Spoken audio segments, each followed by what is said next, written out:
Oke. Kita lihat ya di sini. Coba. Tuh. Kelihatan nggak? Barusan cuma nyala begitu aja.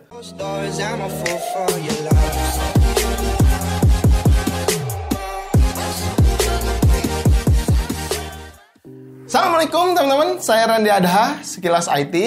Dan akhirnya, PC yang waktu itu saya beli di OLX, waktu hunting-hunting PC gaming bekas, saya beli waktu itu 2 jutaan ya, COD-an di OLX. Dan sekarang akhirnya si PC ini nggak nyala. Nggak tahu kenapa, awalnya saya juga bingung kenapa si PC ini nggak nyala. Memang penyebab komputer rusak tuh banyak banget faktornya ya. Yang krusial menurut saya ada 4. Yang pertama itu dari overheat ya. Si komputer ini kepanasan, terus dipaksa terus-terusan bekerja, overheat bisa jadi rusak. Terus yang keduanya bisa dari airflow yang kurang bagus atau sudah banyak debu yang menempel, akhirnya si airflow-nya nggak bagus, komponen-komponennya kepanasan, itu bisa jadi rusak juga. Terus yang ketiganya bisa rusak tuh karena listrik yang disuplaikan ke bagian-bagian komponen PC ini tidak stabil.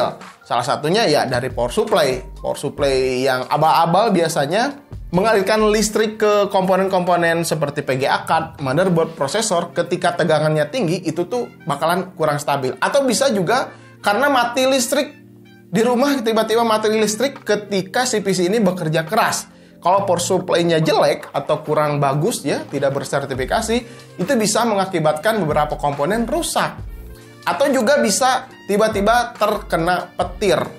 Lagi nyala, terkena petir, itu bisa rusak. Itu yang ketiga. Terus yang keempatnya, rusak bisa karena umur si komponen tersebut. Jadi umur komponen elektronik seperti ini, ya memang ada umurnya. Kita juga nggak tahu. Bahkan beli baru juga, kita bisa mendapatkan rusak yang cepat. Tapi bisa juga sebaliknya, beli komponen yang bekas gitu kan, bisa awet hingga bertahun-tahun. Ya memilihkan lah intinya. Tapi dalam kasus yang saya ini, saya curiganya ke power supply.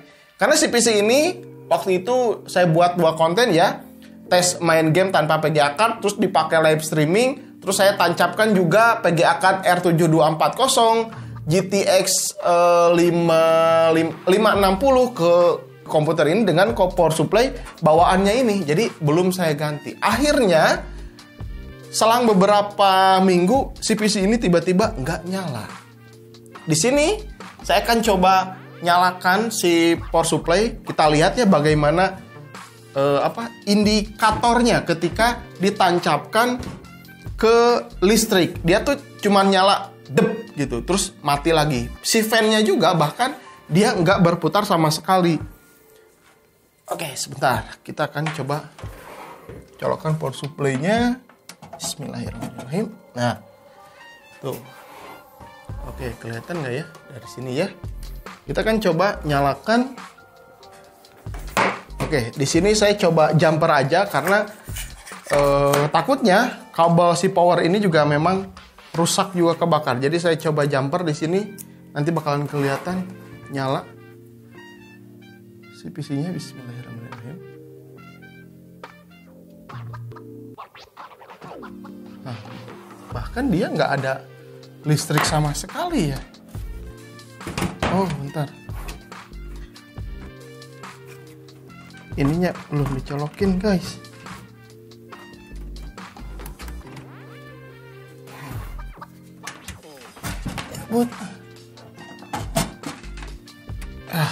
Oke. Kita lihat ya di sini. Coba. Tuh. Kelihatan nggak? Barusan cuma nyala begitu aja. Terus dia nggak ada sama sekali listriknya gitu. Oke, kita langsung saja ganti power supply-nya.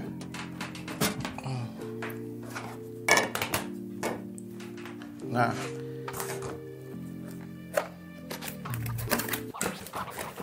kita coba ganti power supply-nya ya. Siapa tahu power supply-nya yang memang di sini rusak.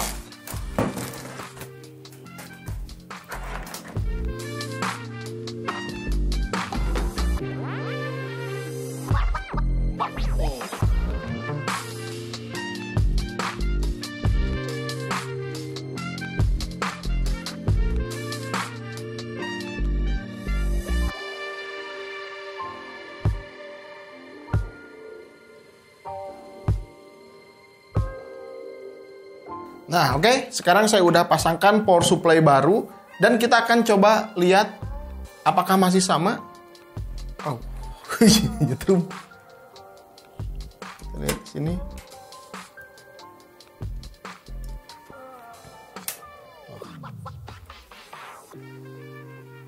Tuh. Coba sekali lagi. Kelihatan nggak sih? Sekali lagi. Dia malah.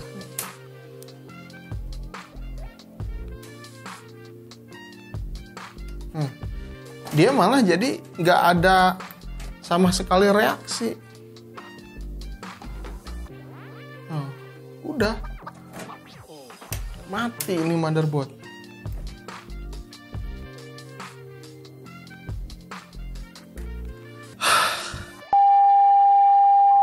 Oke, teman-teman. Setelah tadi browsing-browsing, terus testing-testing beberapa komponen yang lain, ternyata memang benar gitu. Ini yang rusak adalah si motherboardnya. Di sini tuh tidak ada aliran listrik yang menuju ke prosesor, ke memori RAM gitu. Yang akhirnya si PC ini yang memang jadi tidak nyala gitu karena si motherboardnya itu. Ya meskipun sudah diganti beberapa power supply, tetap si motherboard ini tidak terselamatkan. Ya penyebab rusak si motherboard ini mungkin ya karena PC ini tuh pernah mengalami mati listrik yang tiba-tiba. Itu bisa jadi, atau juga ada faktor lain. Jadi si motherboard ini ketika listrik masuk dari power supply, tidak dialirkan lagi ke prosesor, memori RAM, apalagi ke chipset GPU. Makanya si motherboard ini jadi mati. Jadi saran saya kalau misalkan kalian beli komponen bekas, komponen baru, usahakan menggunakan power supply yang memang sudah bersertifikasi. Jangan pakai power supply yang abal-abal, apalagi dengan harga yang sangat murah sekali. Karena gini, kalau kita rakit PC, pengen komponen awet, pengen punya durability yang cukup bagus, saya sarankan untuk menggunakan power supply yang sudah bersertifikasi. Apalagi kalau kalian rakit PC-nya komponen-komponen baru dengan spek-spek yang mid-end ke atas. Kalau untuk gaming, untuk streaming, kan itu pekerjaannya berat-berat semua. Jadi saya sarankan untuk menggunakan atau pakailah power supply yang memang bersertifikasi.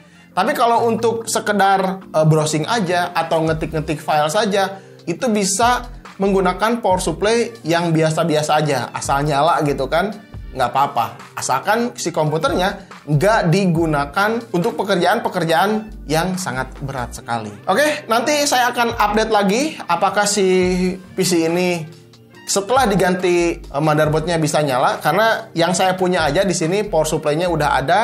Yang baru ditancapkan ke motherboard ini, PC ini ternyata masih tetap nggak jalan. Nanti saya akan buat video lagi, saya mau beli motherboardnya. Apakah setelah diganti motherboard dia bakalan nyala atau tetap mati? Kalau misalkan tetap mati berarti bisa jadi prosesornya gitu kan.